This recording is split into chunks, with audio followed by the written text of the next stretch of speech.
So, good day guys. So, ayun, meron na naman tayong bagong project which is another RPM project. Pero hindi naman na siya bago kasi meron na tayong charging station, no?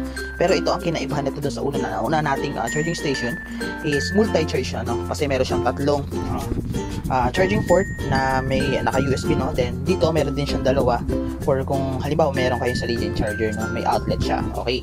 Then ayun, paliwanag natin yung mga components na ginamit natin. So, first, no, yung ginamit nating Arduino board is Arduino Mega na original, no? Then yung nasa nakapatong sa kanya is prototype shield para mas maganda, no? Hindi nabubunot yung mga jumper wires nyo. Okay. Then but original yung ginamit natin kasi mas better yung performance kaysa doon sa mga clone, no, na nabibili natin sa Shopee. Then next yung relay. So si relay magiging switch kung mag-on ba, mag-off yung charger. So ayan, meron tayong 6 channel relay pero 5 lang yung ginamit natin. Okay, then meron tayo ditong PCB na ginawa para sa power supply, no? So ito, meron tayong LM2596 which is siya ay step down converter kasi yung supply nito is manggagaling sa battery, no? Pero for now, gumamit tayo ng 12 volts na power adapter, no? Then ito, kaya kinonvert natin sa 9 volts. Siya yung magsusupply dito sa mga converter na USB, no? USB type kasi 9 volts to 5 volts para i-charge na yung mga cellphone natin sa 5 volts. Hindi naman siya pwedeng tumaas ng masigit pa, no? Then ito, yung 9 volts din is para siya sa supply ng ating Arduino. Okay, then next itong LM na isa, ang voltage output naman niya is 5 volts para dito sa mga servos natin. Okay, so may tatlo tayong servos. Ayan, papaliwanag natin kung bakit tatlo.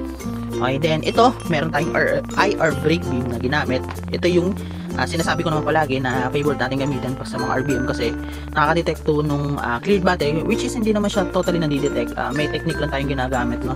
Para halimbawa, meron tayo sa working kasi nito, magkatapat sila. Kapag na-block to ng solid, ayun, hindi siya makapag-transmit nung infrared do sa receiver niya. Then kapag ano naman, cleared battle, syempre tuloy-tuloy. Then ayun, win combination siya nitong ultrasonic, no, para ma-detect niya kung may pinasok na ba. Okay, then yung isang ultrasonic naman, ma-detect niya kung puno na yung bin ng ating storage, no, yung storage natin kapag puno na. Okay, then meron tayong may LED na push button para mas maganda sa casing, no? 5 siya kasi 5 rin yung charging station natin. Okay, then ito, yun, gumamit tayo ng USB, no, DC-DC USB converter, no, yun yung kung itatanong niyo yung pangalan niya. Then meron tayong octopus charger, no.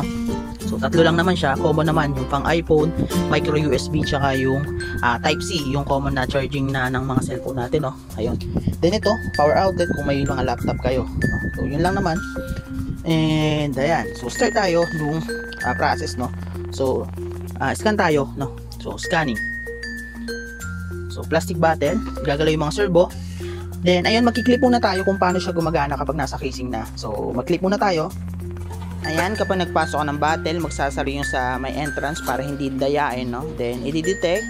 Then kung accepted naman, so agsasara yun dun sa harang dun sa may gitna, no. Then bubukas yung pinaka may load cell na, no, part. Then babalik siya sa dating pwesto. So ayun, nakita nyo na kung paano siya yung process niya. So may harang sa unahan, may sa servo, dun sa load cell, din kung accepted ba siya o hindi. So ganun lang naman yun. Then ayun, meron na tayong 1 point o 1 credit, no. So yung gusto ng client natin is 1 bottle 3 minutes, no. Okay, kasi naka solar naman tayo, hindi naman siya aksayado sa kuryente. Okay, so start tayo, lagay sa blue, no. Ayun, start. Then makikita mo umiilaw si DC-DC USB, no. Then makikita nyo dito umiilaw din. Okay, so try natin isaksak sa para mag-try natin ng isa. Doon sa iba hindi na natin i-try ng. So kita nyo, gumagana naman na. Ay, pinutin natin. Okay, the next, try natin lahat muna, no. Ayan, so plastic bottle. Okay, so sa green naman, so kita mo umiilaw naman sa green. Then dito sa relay, dalawa na rin. Okay, so start na rin ng counting. So plastic bottle. So sino next? Si yellow, no. Si yellow. Okay, yun yung pangalan. May mga pangalan naman yan dyan. Okay, paano sir kapag ka napuno habang ano? So yan yung lalabas, no. Bin is full, remove. Kapag ni-remove mo na, babalik na lang ulit siya sa dati. Okay, so ayan, lagyan na muna tayo lahat, no, para isahan na lang. So sir, paano pag dalawa naman, no? Syempre dapat 6 minutes siya, no.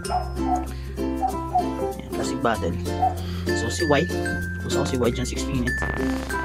6 yung white, no, yung W. So red ang last. Okay, so lahat sila sabay-sabay. Kita nyo lahat sila umiilaw, okay? Then, ayun, hindi ko na siya tatry. Ayan, kita nyo naman sa mga port niya. Ayan, so umiilaw siya, no? Ayan, umiilaw siya. Then, ang itatry natin, itong nasa outlet, no? So, hanapin natin yung dulo ng ating charger, no? Ayan, so, sasaklan natin. Ayan, kita mo gumagana siya, okay? Ayun. So, paano naman sir kapag rejected, no? So, kapag rejected siya, no? Kapag mga solid yung nilagay, no? For example, ito, na black, no? Halimbawa.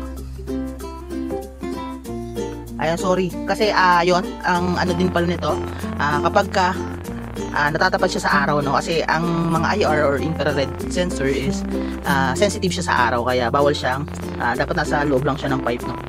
So yun yung problema dito. Okay, item rejected. Okay, so makikita nyo nag-rejected para kapag kapag blinak natin tapos madilim naman sa loob ng pipe, syempre walang araw doon.